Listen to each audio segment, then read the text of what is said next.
Estamos diante, da mesa do Senhor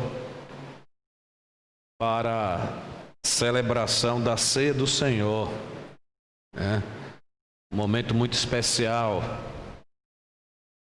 e esse momento nos faz lembrar, entre outras coisas, da obra de transformação que Deus começou em nossas vidas lá na cruz do Calvário.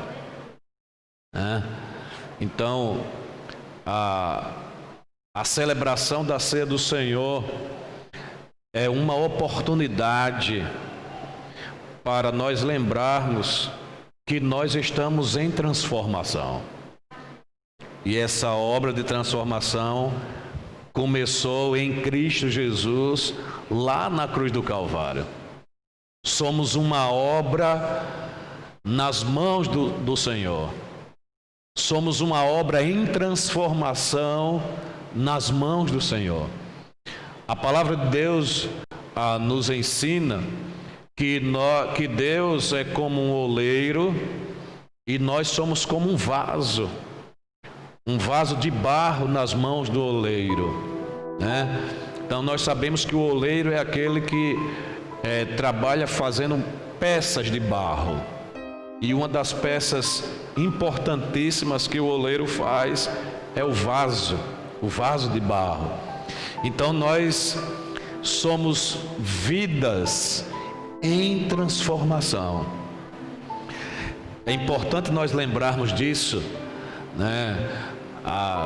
principalmente a cada celebração da ceia do Senhor, para que os nossos corações sejam constrangidos com esta verdade. Até porque, quando nós entendemos que somos uma obra em transformação nas mãos do Senhor, nós devemos entender que esta verdade se refere a nós e aos outros. Então, quando nós olhamos ao nosso redor, estamos no meio da congregação, como estamos agora, no meio do povo de Deus, e olhamos ao nosso redor, nós devemos encarar uns aos outros como obras em transformação nas mãos do Senhor. Isso quer dizer, entre outras coisas, que o nosso irmão ainda tem apresentado algumas fraquezas, porém o Senhor está trabalhando na vida deles. E nós precisamos lembrar disso. Meus irmãos têm apresentado fraquezas, certo, mas o Senhor está trabalhando na vida deles. Eles são, nas mãos do Senhor, uma obra em transformação. Eu sou uma obra em transformação nas mãos do Senhor. Você é uma obra em transformação nas mãos do Senhor. Nós somos uma obra em transformação nas mãos do Senhor. Ou seja, nós somos transformandos. E em Filipenses capítulo 1, versículo 6, o apóstolo Paulo vai dizer o seguinte: estou convencido de que aquele que começou boa obra em vocês vai completá-la até o dia de Cristo Jesus. Está vendo aí que a palavra de Deus está confirmando que nós somos uma obra em transformação nas mãos do Senhor. Ele começou esta boa obra em nossas vidas, e o texto sagrado diz que esta boa obra não ficará pela metade. Deus, começou e Deus, vai completar esta obra. Então, quando nós nos olhamos, quando nós nos relacionamos, nós devemos lembrar desta verdade. Precisamos lembrar desta verdade. Tem um filósofo, não lembro o nome agora porque a frase me surgiu agora, mas aí eu não lembro agora o nome do filósofo. Ele diz que um homem não passa no mesmo rio duas vezes. Por quê? Porque quando aquele homem passar por aquele mesmo rio uma outra vez, ele não será mais o mesmo homem. Ele será uma pessoa diferente, uma pessoa transformada. Por exemplo, há mais ou menos uns 4 anos atrás, eu comprei uma calça jeans skinny e usei a calça jeans skinny. E aí eu acho que usei uma vez para não usar nunca mais. E veja só, não sei se acontece com os outros, mas a minha experiência depois dos 40 anos foi a seguinte: olha, eu não era mais jovem e não era idoso. Então, quem eu sou? O que eu devo vestir se eu não sou mais jovem e eu ainda não sou idoso? O que é que eu devo vestir? E aí comecei a vestir um monte de coisa, e nessa crise da meia-idade eu vesti uma calça skinny.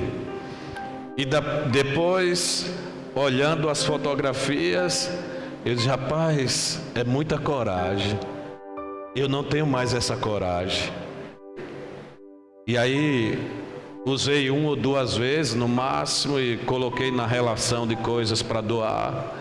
Ainda novinha, fiz a doação da minha calça skinny, né? Então bem justinha, bem apertadinho, né? E aí veja só, preste atenção. Digamos que você tenha testemunhado isso, e ao testemunhar isso, você tenha reagido da seguinte maneira: ah, que qualidade de pastor é esse? Usar uma calça skinny? Já não se faz mais pastores como antigamente.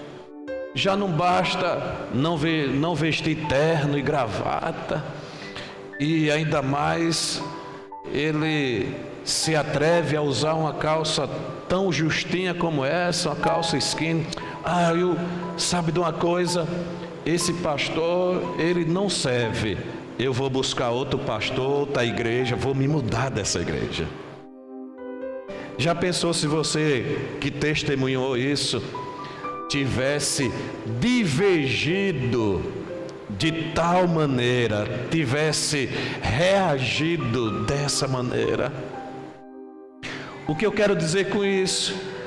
Quero dizer que enquanto nós divergimos das ideias das pessoas ao nosso redor, nós precisamos entender que as pessoas ao nosso redor estão em crescimento, estão em transformação. Então aqueles que, ele deve estar passando por alguma crise para vestir uma calça como essa, isso não é essencial não, eu vou tolerar. Aí estão ainda hoje conosco, e aí viram a transformação, o crescimento. O tema da palavra que nós vamos liberar nesta noite, ou já estamos liberando, melhor dizendo, é amor e discordância. Amor e discordância. E o primeiro texto está lá na primeira carta aos Coríntios, no capítulo 13, dos versículos 4 ao 7. Primeira carta aos Coríntios, capítulo 13, dos versículos 4 ao 7. E a palavra do Senhor diz assim: o amor é paciente, o amor é bondoso, não inveja, não se vangloria, não se orgulha, não maltrata, não procura seus interesses, não se ira facilmente, não guarda rancor. O amor não se alegra com a injustiça, mas se alegra com a verdade. Tudo sofre, tudo crê, tudo espera, tudo suporta. Amém? Preste atenção. A primeira pergunta que eu faço para a nossa reflexão aqui nessa mensagem é possível amar e discordar ao mesmo tempo? Precisamos entender isso, precisamos refletir sobre isso. É possível amar e discordar ao mesmo tempo? Todos nós temos pontos de vista em comum, né? Então, o marido, a esposa, colegas de trabalho, parentes, membros de uma mesma família, ou membros de uma mesma igreja como essa. Todos nós temos pontos convergentes, todos nós temos pontos que nos atraem, todos nós temos pontos em comum, como também todos nós temos pontos divergentes, todos nós temos pontos de vistas discordantes, nós discordamos em algumas coisas, porque temos pontos de vista diferentes. E é preciso que nós entendamos que não concordar com uma ideia não quer dizer que tal ideia esteja errada.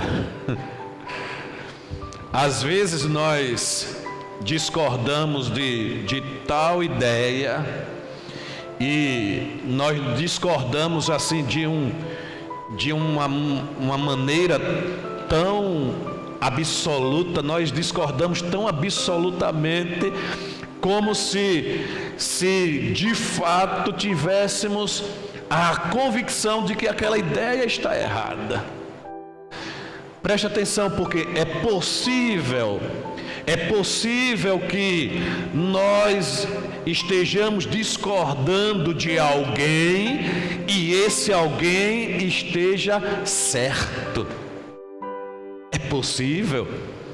E isso costuma acontecer muito no relacionamento conjugal, no relacionamento de trabalho, no meio da parentela, no meio de uma igreja como essa. É possível que nós estejamos discordando de alguém e esse alguém esteja certo e nós estejamos errados.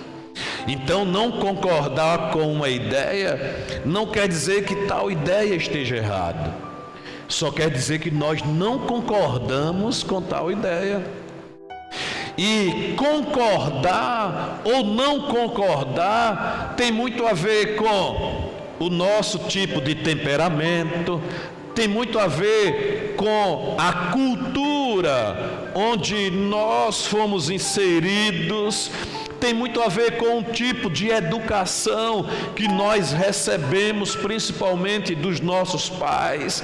Tem muito a ver com o conhecimento de causa que nós temos, a visão de mundo que nós temos, que se chama de cosmovisão, a visão geral de mundo que nós temos, tem muito a ver com muitos detalhes, com muitas coisas, e por isso nós concordamos ou não concordamos com determinadas ideias, mas não quer dizer que nós estejamos certos e de que aquela ideia esteja errada. Imagine só, somos uma diversidade de pessoas. Acabei de falar que essa diversidade, ela é por causa das nossas diferenças de temperamentos, de cultura, a maneira como nós fomos educados, enfim. Então somos uma diversidade, somos diferentes. E aí digamos que a igreja ela siga para um acampamento de 4 dias. Então vamos acampar e durante 4 dias nós estaremos naquele acampamento. Mas hoje em dia, a cada dia que passa, melhor dizendo, cresce mais o número de pessoas que tem uma alimentação diferente das demais pessoas. Então hoje nós temos, além dos carnais, nós temos os vegetarianos, os veganos. Então, o vegetariano, ele não come, né, não se alimenta de animais, mas ele se alimenta de derivados de animais, tipo ovos, leite. Já o vegano, ele nem se alimenta de nada que venha de origem animal, nem veste uma roupa, nem calça um calçado que seja fabricado de origem animal. Ele não usa nada que seja fabricado de origem animal. Então esse é o vegano. E aí temos o vegetariano e os carnais. E aí como é que nós vamos fazer naquele acampamento? E naquele acampamento ali, em determinado almoço, vai ser uma churrascada. E aí como é que vai fazer com os vegetarianos, com os veganos?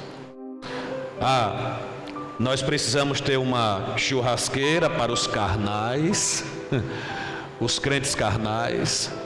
Precisamos ter uma churrasqueira para os veganos e uma churrasqueira para os vegetarianos. E olha que se fizer isso, eu vou visitar as 3 churrasqueiras. Eu gosto das 3 churrasqueiras. Eu estou falando isso, estou ilustrando dessa maneira, para que nós possamos entender que existem coisas que não são essenciais e existem coisas que são essenciais. Então, um evangelista chamado John Wesley, ele falou o seguinte: no essencial, unidade; no não essencial, liberdade; e em tudo, amor.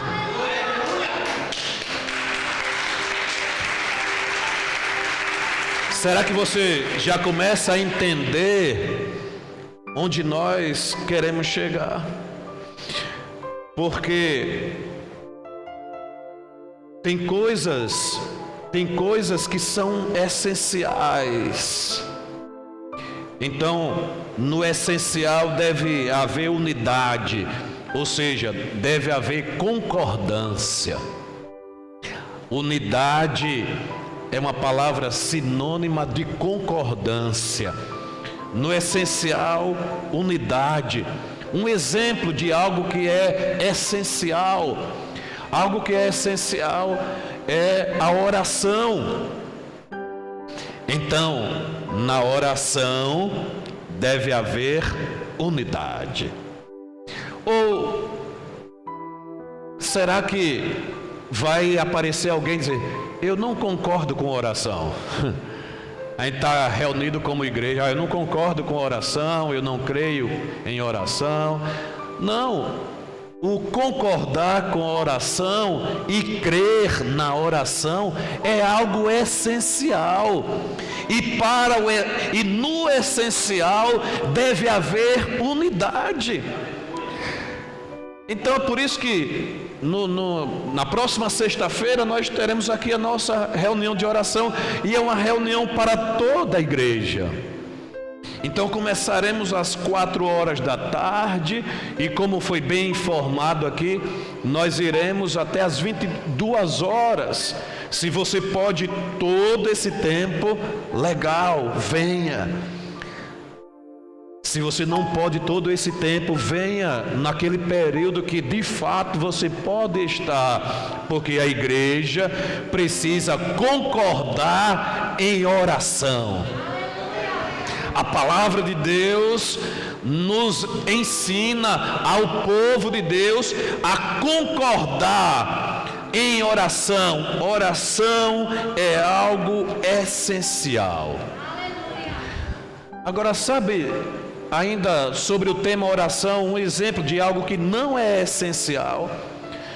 Algo que não é essencial em termos de oração é a posição de se orar. Então, uns acreditam que orar de joelho é melhor, né? Quando eu era pequeno, né? A gente cantava até uma canção na igreja, né? De joelho é melhor, de joelho é melhor. Então, uns acreditam que não, de joelho a oração vai ser respondida. Já outros acreditam que é sentado, em pé, né, deitado. Às vezes a gente vai orar no monte e tem uns lá deitados com a tampa para baixo, outros com a tampa para cima. E acreditam que deitado é melhor. Então, a posição de se orar não é essencial. O essencial é orar. Precisamos entender o que é essencial e o que não é essencial, para que nós possamos divergir do outro com sabedoria. É preciso divergir do outro com sabedoria. Então não vale a pena nós divergirmos do outro em relação a coisas que não são essenciais.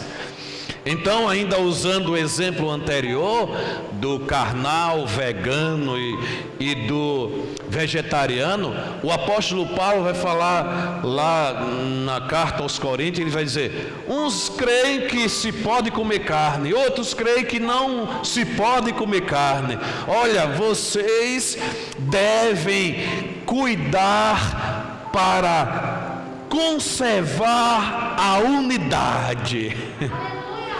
Vocês devem cuidar para que a unidade não seja quebrada.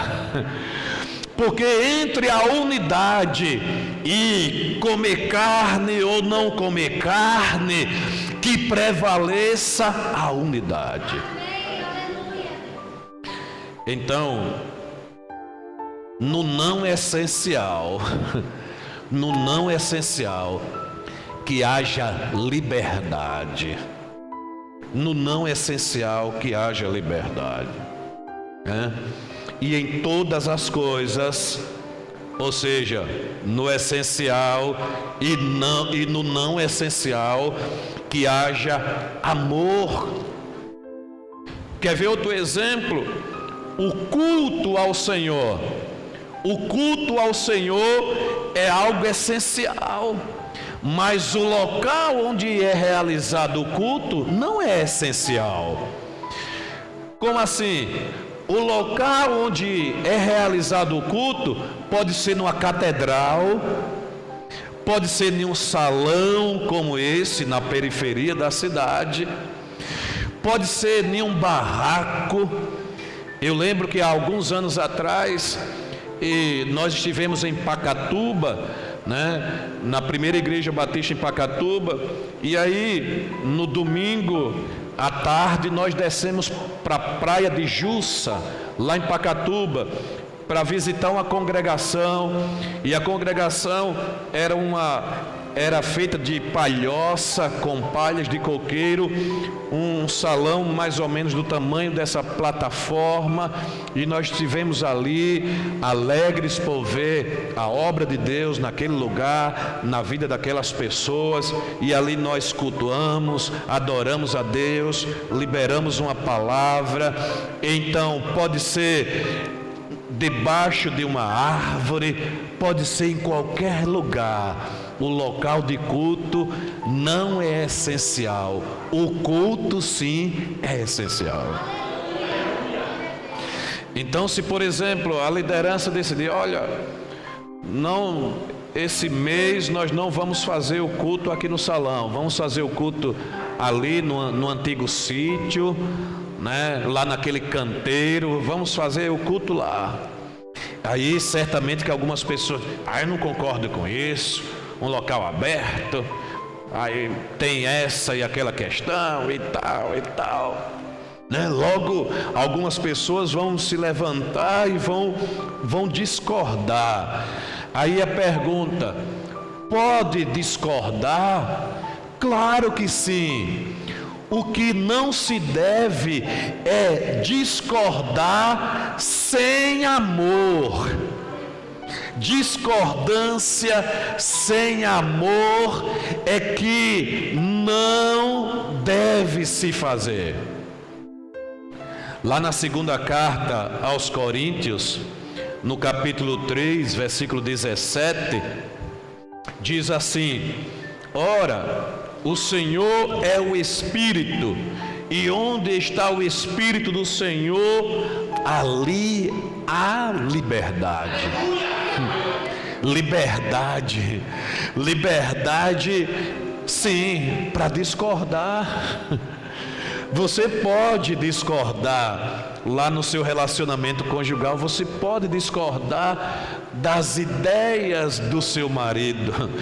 Principalmente porque tem maridos que, ao invés de serem cabeças, são cabeçudos, cabeções. E aí haja sabedoria, paciência, amor da esposa para discordar de um marido cabeçudo. Mas se o marido é cabeça, como de fato é a posição onde Deus o colocou, então certamente que esse marido, ele vai vir com várias ideias, sempre ele vai fluir ideias da mente dele. E aí, se a mulher, às vezes por não entender, ela pode discordar, e essa discordância toda provocar uma quebra da unidade. Pode discordar, sim, onde há o Espírito do Senhor, aí há liberdade. Lá em Gálatas capítulo 5, versículo 13 ao 15, a palavra do Senhor diz assim: irmãos, vocês foram chamados para a liberdade, mas não usem a liberdade para dar ocasião à vontade da carne. Ao contrário, sirvam uns aos outros mediante o amor. Toda a lei se resume num só mandamento: ame o seu próximo como a si mesmo. Mas se vocês discordam entre si, sem amor, vocês devem ter cuidado para não se destruírem uns aos outros. Veja só, o texto sagrado está dizendo que nós fomos chamados para a liberdade. Por isso que nós podemos sim discordar das ideias, dos projetos, dos planos do outro. Só que o texto também está dizendo para nós não usarmos essa liberdade para dar ocasião à vontade da carne.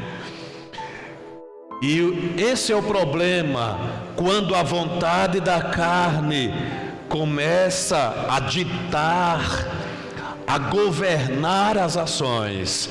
Então essa liberdade para discordar vira uma libertinagem. E aí a pessoa começa a discordar, motivada, guiada, governada pela carne. Então a discordância carnal, ela é uma discordância que produz a quebra da unidade. A discordância carnal, ela não edifica a vida do outro, ao contrário, causa destruição. Nós vemos nos versículo 15, causa destruição. Cuidado para não se destruírem mutuamente. No essencial, unidade. No não essencial, liberdade. E em tudo, amor. No essencial e no não essencial, amor. Às vezes nós discordamos de coisas que nós não entendemos. Isso é uma tolice. Então, às vezes a liderança, e essa liderança pode ser uma liderança familiar, uma liderança lá no trabalho, na empresa, ou uma liderança espiritual, uma liderança na igreja. Às vezes a liderança vem com um projeto, vem com uma ideia, e nós não entendemos aquela ideia e discordamos. Eu não concordo com isso. Não concorda com o quê? Não sei, mas eu não concordo. Eu acho que eu não concordo porque eu não sei. É exatamente isso. E nós precisamos entender que geralmente aqueles que estão em posição de liderança, geralmente aqueles que têm a responsabilidade para liderar, seja em família, seja na igreja, seja no trabalho, geralmente as pessoas que têm a responsabilidade para liderar, elas têm uma visão mais ampliada daquilo que ela está liderando. Por isso que ela vai vir com ideias, planos que nós ainda não conseguimos compreender. Por isso que toda discordância, ela deve ser baseada no amor, porque o amor nos faz sempre reagir positivamente. O problema não é discordar, o problema é discordar de maneira negativa.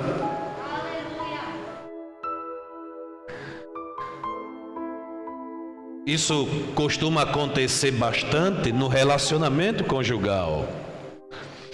Então, entenda uma coisa: discordar sim, quebrar a unidade?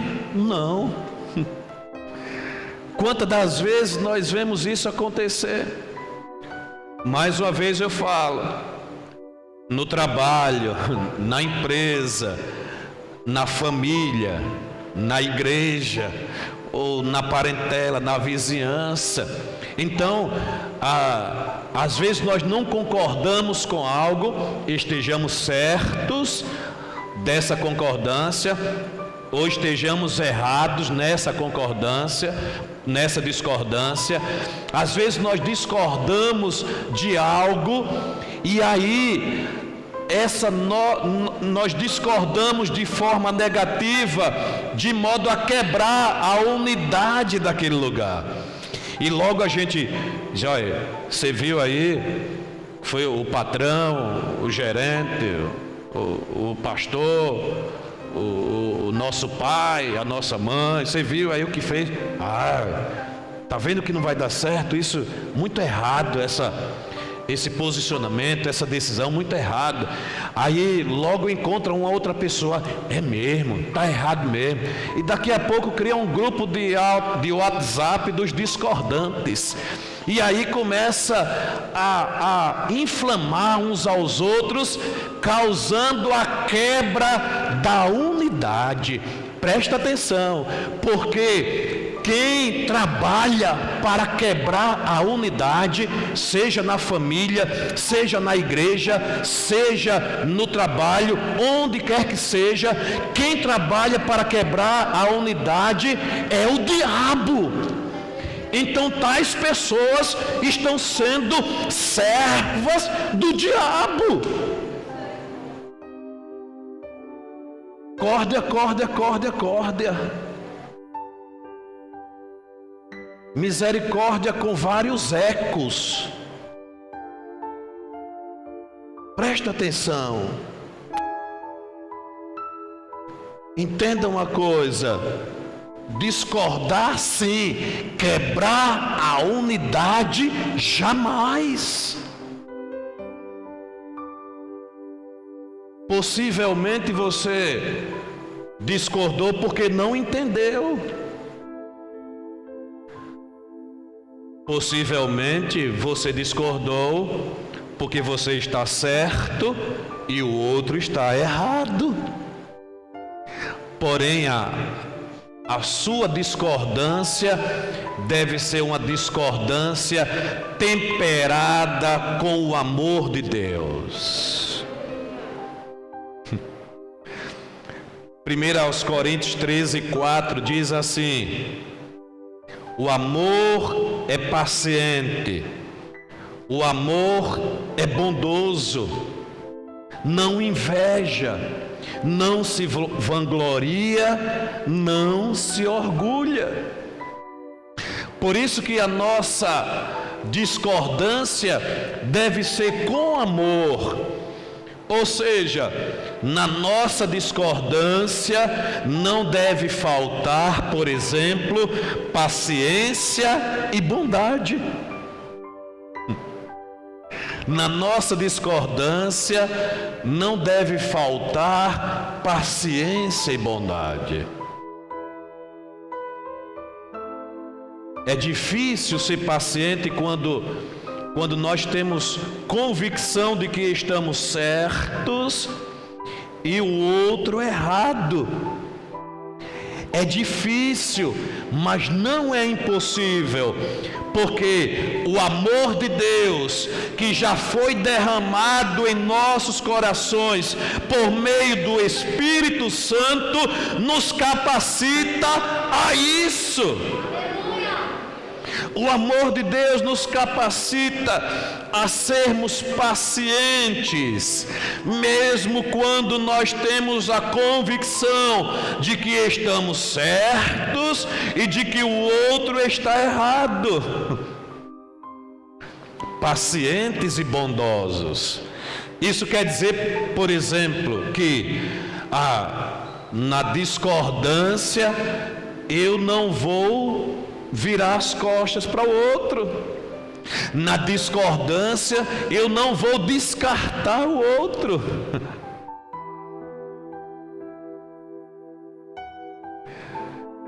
eu acredito que muitos dos filhos que estão aqui, como eu,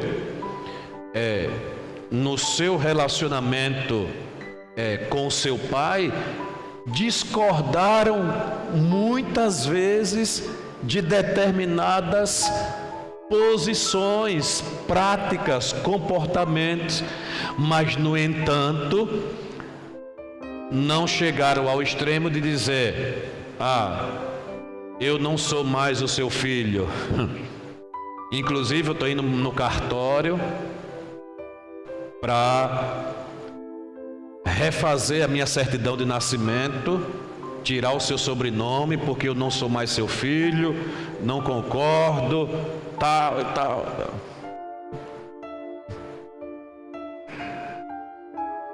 Mas tem muitas pessoas que fazem isso em outros relacionamentos, inclusive no relacionamento na igreja. Eu não concordo, e aí cai fora, vai-se embora, e aí muda para outra igreja para discordar naquela outra igreja, e de lá muda para outra para discordar naquela outra, e para outra, e para outra, e para outra. Em um ano já está na 10ª igreja, só discordando e mudando, discordando e mudando. Eu acho que está na hora dessa pessoa discordar dela mesma, mas discordar dela mesma com amor, baseada no amor de Deus, né? Então, na primeira carta aos Coríntios, capítulo 13, versículo 5, a palavra do Senhor diz: o amor não maltrata, não procura seus interesses, não se ira facilmente, não guarda rancor. Então, quando discordar, pode discordar, discordar pode, não deve maltratar. Ou seja, a discordância não deve se dissociar, se separar do respeito. Discordar, sim; desrespeitar, jamais. Precisamos entender isso.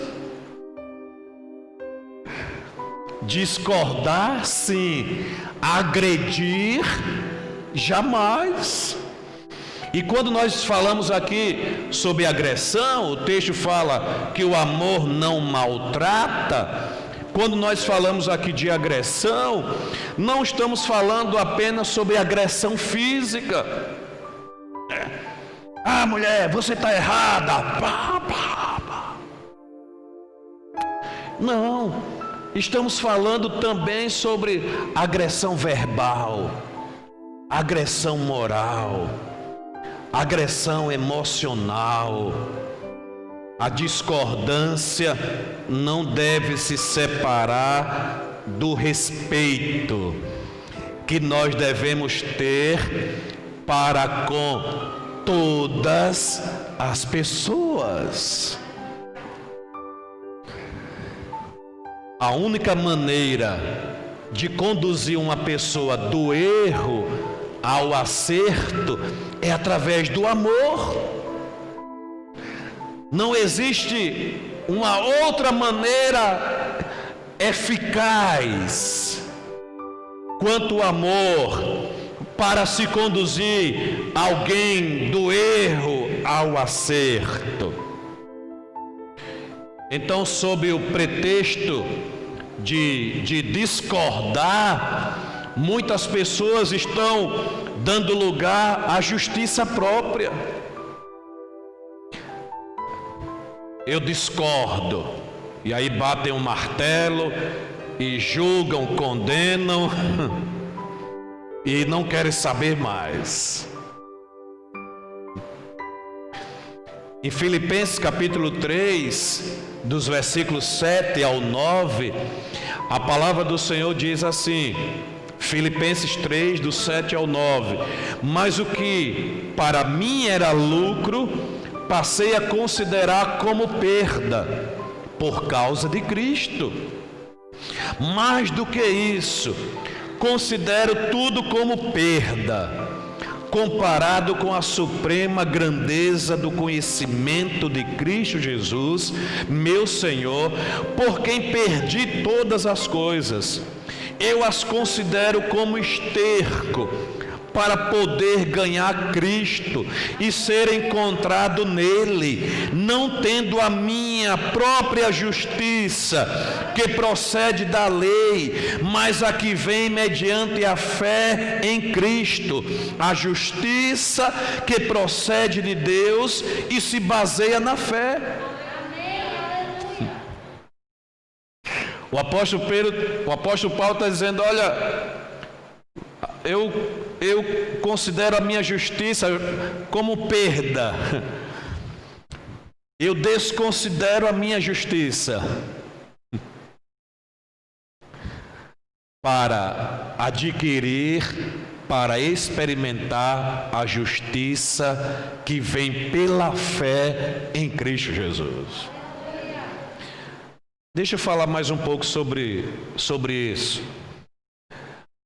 Geralmente, quando nós discordamos,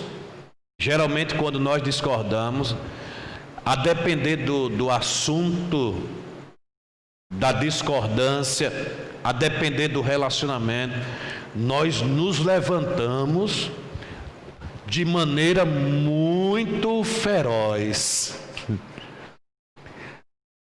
Sabe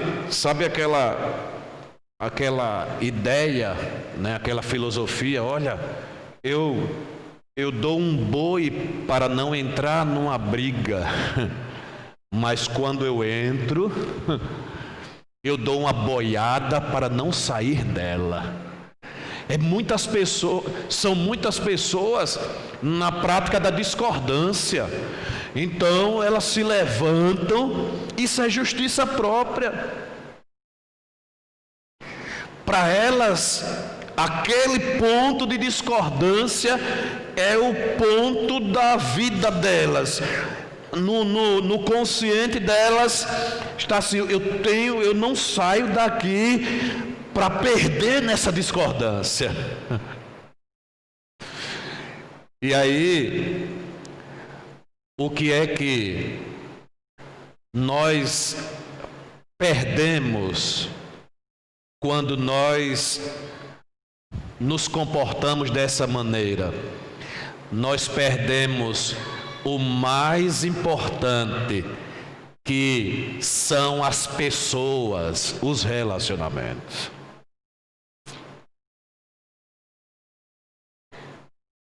Os religiosos da época de Jesus condenaram ele por discordar das ideias dele. E a gente olha assim, a gente lê os 4 evangelhos e diz, rapaz, que camaradas. Os líderes religiosos, os fariseus, os escribas, os saduceus, aqueles homens, né, que eram encarregados do templo, da lei, que estavam ali diante de Deus, eles, por não concordarem com os ensinamentos de Jesus, condenaram Jesus à morte. E aí nós olhamos para eles e a nossa visão deles é: horríveis, horríveis, vocês são horríveis. Só que eu vou dizer uma coisa para você: nós não somos diferentes deles, nós não somos melhores do que eles. E muitas das vezes nós fazemos semelhantemente a eles. Nós nos levantamos, julgamos e condenamos as pessoas ao nosso redor por divergirmos das ideias de tais pessoas. Precisamos cuidar em relação a isso. E aí nós vemos, por exemplo, lá em Mateus capítulo 26, do 64 ao 68, diz assim: Tu mesmo o disseste, respondeu Jesus, mas eu digo a todos vós, chegará o dia em que vereis o Filho do Homem assentado à direita do Poderoso e vindo sobre as nuvens do céu. Foi quando o sumo sacerdote rasgou as próprias vestes e disse: blasfemou! Porque precisamos de mais testemunhas. Vocês acabaram de ouvir a blasfêmia. O que acham? É réu de morte, responderam eles. Então alguns lhe cuspiram no rosto, lhe deram murros, outros lhes davam tapas e diziam: profetize-nos, Cristo, quem foi que bateu em você? Aqueles homens de Deus condenaram Jesus à morte porque discordaram dos ensinamentos de Jesus. Por outro lado, nós vemos Jesus se entregando à morte por amor, apesar de discordar das ideias deles. E é com Jesus que nós devemos aprender. Nós devemos aprender com o certo e não com o errado. E aí nós vemos em Lucas capítulo 23, 33 e 34, o seguinte: quando chegaram ao lugar chamado Caveira, ali o crucificaram com os criminosos, um à sua direita e o outro à sua esquerda. Jesus disse: Pai, perdoa-lhes, pois não sabem o que estão fazendo. Então eles dividiram as roupas dele, tirando sortes. Jesus se entregou à morte por amar aqueles homens, apesar de discordar deles. Jesus se entregou à morte por amor a nós, apesar de discordar 100% do que nós fazemos, e ele estava 100% certo. Nós 100% errados, Jesus 100% certo, e ele discordou dos nossos erros, porém ele resolveu isso nos amando. E por nos amar, ele se entregou na cruz por nós. E é com ele que nós devemos aprender a discordar das pessoas. Discordar não é desculpa para desprezar. Discordar não é desculpa para virar as costas. Discordar não é desculpa para descartar. Tem pessoas que, por causa das muitas práticas de discordâncias, em um ano já passaram por 3, 4 ou mais empregos. É uma luta, é uma suadeira para conseguir aquele emprego. E o pior, nem sei falar direito, é que a pessoa é crente. E aí orou, e a igreja toda orou, e subiu o monte, desceu o monte, e jejuou, aí a porta se abriu, aí vai lá naquele emprego. E aí um mês depois de trabalho já começa a discordar. Aí o patrão discorda dele e aí pede a ele a carteira profissional de volta, dá baixa. E aí já está no terceiro, quarto, quinto emprego em menos de um ano. Haja discordância. Presta atenção. Você é crente. Vá aprender a discordar com Jesus. Discordar não é desculpas para se desprezar.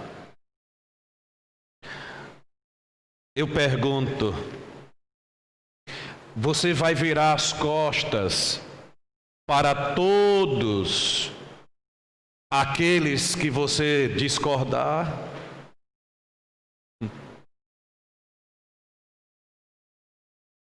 Discorda? Não vou congregar mais nessa igreja, não.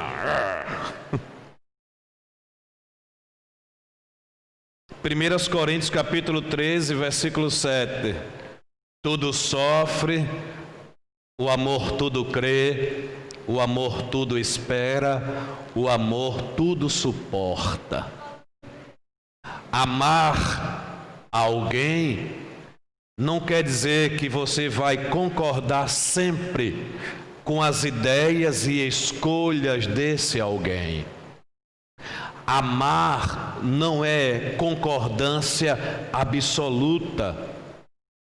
A questão é, quando discordamos, ainda que estejamos com a verdade, essa verdade tem que ser expressa com amor. Quando discordamos, ainda que estejamos com a verdade, o amor deve ser a base da nossa discordância. Deixa eu confessar uma coisa para você ao final dessa ministração. Eu discordo de muitas ideias de muita gente aqui na igreja. Compra, vende, troca, sobe, desce. Eu discordo de muitas decisões. Só que, o que é que eu tenho aprendido ao longo desses anos? Tem meia dúzia que me dá abertura para eu entrar. Aí eu chego e digo, rapaz, eu discordo disso por causa disso e disso, aquilo outro. Meia dúzia que me dá abertura para eu entrar. Mas a maioria que não me dá abertura para entrar, eu discordo à distância. Eu discordo e fico observando e às vezes lamentando. Mas é assim. Nós precisamos saber lidar com a discordância. Porque o problema não é a discordância. O problema é como se discorda. Preste atenção, porque o antônimo, o contrário de discordância é concordância. E concordância é sinônimo de unidade. E a unidade é um princípio divino que nós devemos valorizar, se é que nós queremos experimentar as bênçãos de Deus para as nossas vidas. Então, a unidade é um princípio inegociável do reino de Deus. A unidade. Por isso, nós não devemos permitir que a nossa discordância quebre a unidade. Seja na família, no relacionamento conjugal, na empresa, na igreja, onde quer que seja, não devemos permitir que a nossa discordância quebre a unidade, porque a unidade é um princípio inegociável do reino de Deus. A unidade deve prevalecer sobre as nossas discordâncias. Eu vou repetir: a unidade deve prevalecer sobre as nossas discordâncias. Discordância é sinônimo de diferença. Diferença de temperamentos, de conhecimento, de crescimento, de maturidade. Às vezes, nós vemos as pessoas discordando de forma errada ou equivocada por falta de maturidade. E aí discorda de forma negativa. O amor de Deus veio para nos solidificar, evitando que sejamos divididos por nossas diferenças. O carnal, o vegano, o vegetariano. O amor de Deus veio para nos solidificar, evitando que sejamos divididos por nossas diferenças. Aquele que veste a calça apertadinha, o que veste a calça boca de sino, o amor de Deus veio para nos solidificar, evitando que sejamos divididos por nossas diferenças. Nós sempre iremos discordar de pessoas, e pessoas sempre irão discordar de nós. Mas quando nós andamos em amor, sempre prevalecemos apesar das discordâncias. É possível sim amar e discordar, discordar e amar. Fique em pé, em nome de Jesus.